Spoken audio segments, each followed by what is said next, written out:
अगर आप Indian history और ब्रेवरी के फैन हो तो ये सुनना जरूरी है। महारानी येसुबाई की कहानी एकदम लेजेंडरी है। 1680 में छत्रपति शिवाजी महाराज की मृत्यु के बाद और सिर्फ 9 साल बाद संभाजी महाराज को भी पकड़कर मार डाला गया।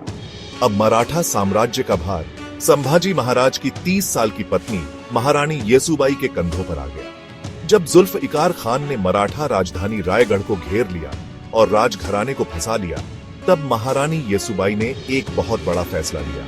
उन्होंने राजा राम महाराज और उनकी पत्नी ताराबाई को तमिलनाडु के झिंझी भाग जाने का आदेश दिया, जब तक कि वो खुद 10 महीने तक किला संभालती रही। उनकी स्ट्रेटेजिक ब्रिलियंस की वजह से जुल्फिकार खान के साथ एक ट्रीटी हुई जिससे किसी की जान नहीं गई और मराठा वंश बच गया।